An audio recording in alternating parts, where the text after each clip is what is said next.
There are people that leave a mark in this world that are extraordinary leaders.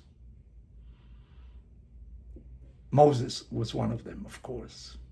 In my own case, Rabbi Soloveitchik, he was an extraordinary intellect, and he left an enormous mark, an enormous memory of what he did during his lifetime. There is a Hasidic movement by the name of Chabad. Their leader, their Rebbe, died last century, many years ago already. Yet, the movement is even stronger today, I think, than it was while he was alive. Of course, there are those who say that cemeteries are full of indispensable people. There were indispensable people in every generation, and yet humanity continues. On the other hand, our tradition tells us that we were created in the image of God. That means that each and every one of us has an individual personality. We are really not replaceable completely, but maybe many of our aspects are replaceable. In the case of those leaders, it is very difficult to find someone who will take their role. Our rabbis teach us that the obligation of studying the Torah is not found in the Torah itself, in the Pentateuch.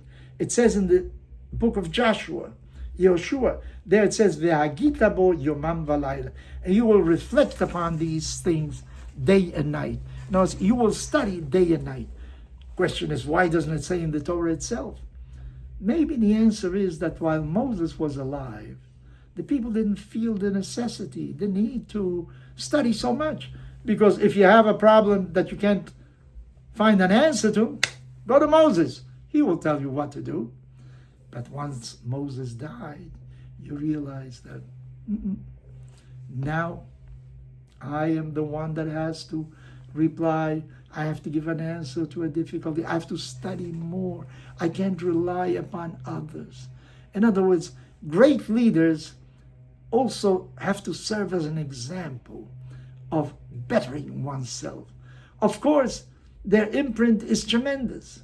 As I say, a very special personality. I said that cemeteries are full of indispensable people. Well, there aren't many like the Rebbe of Lubavitch. There aren't many like Rabbi Soloveitchik in the cemetery. These are unique personalities. Not everybody is really replaceable, but they have to be inspirational. They have to show you a way that you should follow on that path. By the way, Chabad doesn't try to convert anybody, non-Jews to become Jews. No. Their mission is to make sure that Jews become better Jews. Their mission is solely to the Jewish people. And there is no limit to what we can attain really. I think that these very important people tell us that there is much more that we can accomplish in this world. I'm reminded many a time of the dream of Jacob, who saw an image of angels of God going up and down a ladder from earth to heaven. What were they doing? Some of them say they were comparing the celestial Jacob with the terrestrial Jacob. Jacob down here and Jacob above. The ideal Jacob and the real Jacob over here.